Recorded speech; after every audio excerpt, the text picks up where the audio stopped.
नमस्कार दोस्तों, आपका स्वागत है हमारे YouTube चैनल पर। कैसे हैं आप सब? आशा करती हूँ आप सब भी अच्छे होंगे।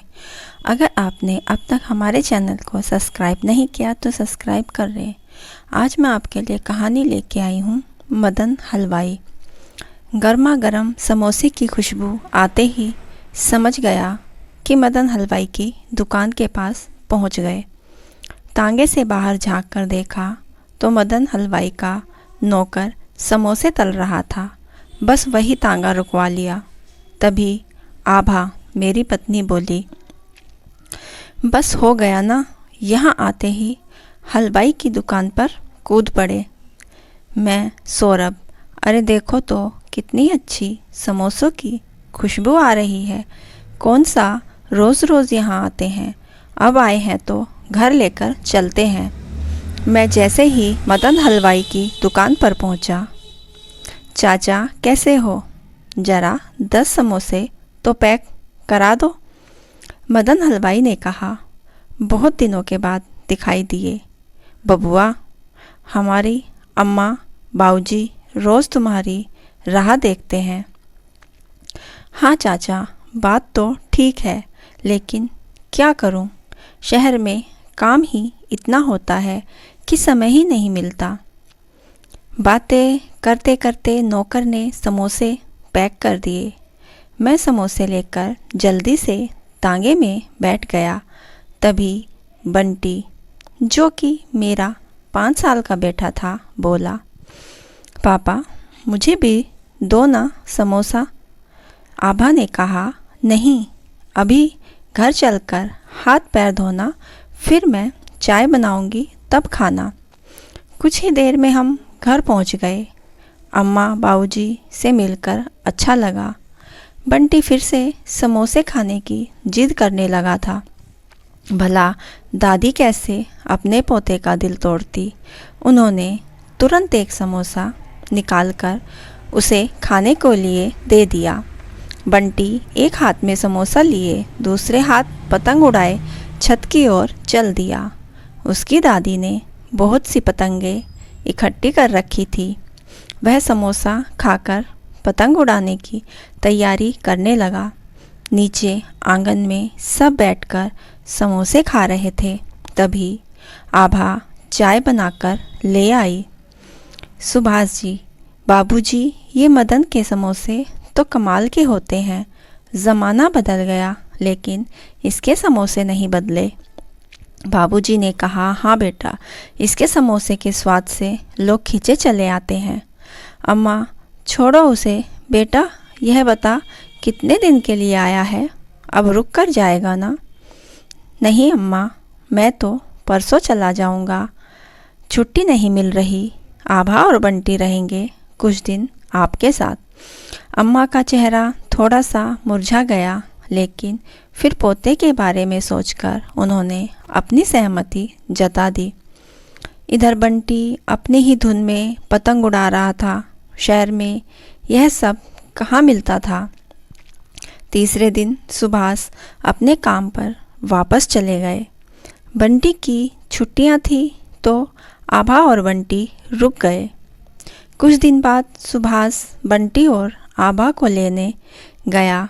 मदन हलवाई की दुकान के पास पहुंचा कर उसने देखा कि दुकान बंद है। घर पहुंचा तो पता चला मदन हलवाई का बेटा बहुत बीमार है। उसकी ही देखभाल में वह लगा रहता है। अगले दिन मैं आभा और बंटी के साथ घर वापस आ गया। कुछ ही दिन बाद रात को करीब 1 बजे डोरबेल बजी। गेट खोला तो देखा सामने मदन हलवाई खड़ा था। मदन ने कहा, भैया माफ़ करना, इस समय तकलीफ़ दे रहा हूँ। आपके बाबूजी ने बता दिया था, इसलिए आ गया। क्या बात है, सब ठीक तो है? तुम अंदर आओ। मदन ने कहा, भैया मेरा बेटा अस्पताल में है, उसका ऑपरेशन होना है। मुझे बहुत सख्त 2 लाख रुपए की ज़रूरत है। आप मेरी मदद कर दो, गांव पहुंचते ही लौटा दूंगा। अच्छा अंदर तो आओ, देखते हैं। मदन आकर सोफे पर बैठ गया। आभा ने उसे पानी का गिलास पकड़ाया।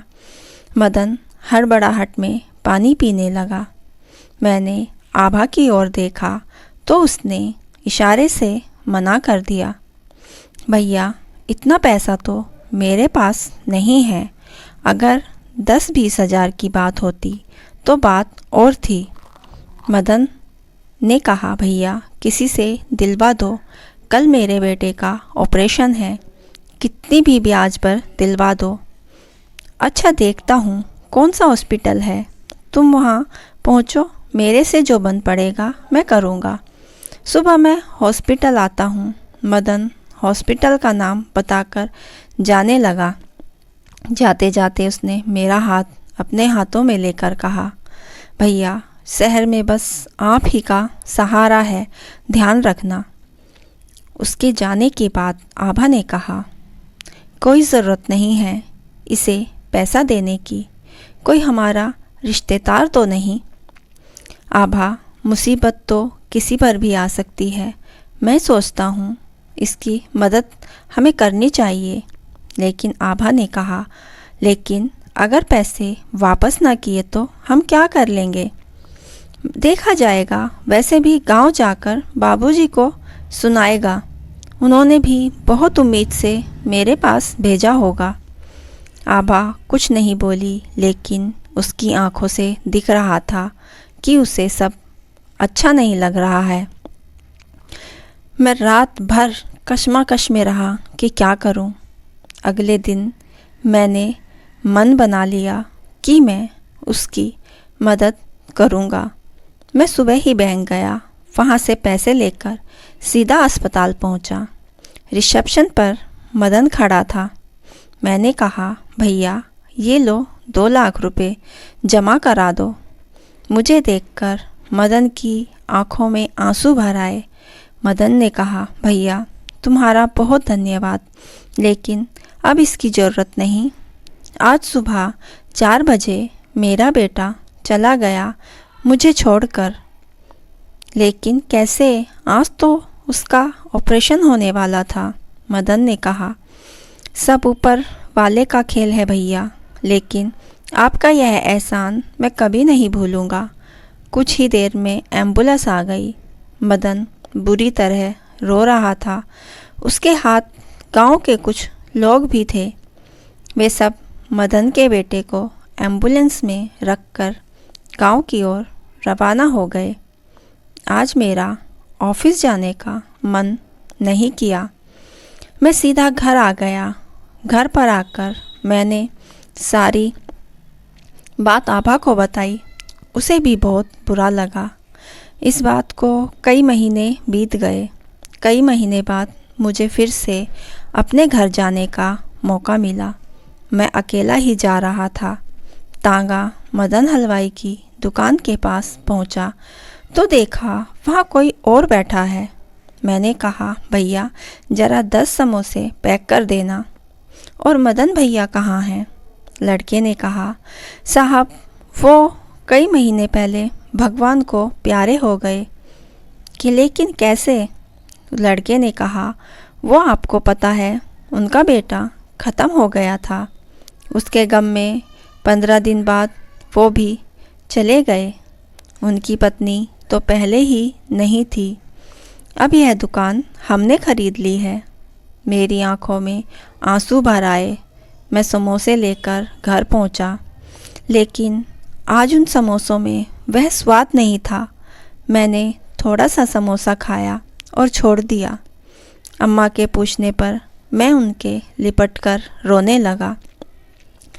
मदन से मेरा कोई रिश्ता नहीं था, लेकिन बचपन से उसकी दुकान के समोसे खाकर हम दोनों के बीच एक रिश्ता बन गया था, जिसके कारण वह मेरे घर मदद मांगने आया था।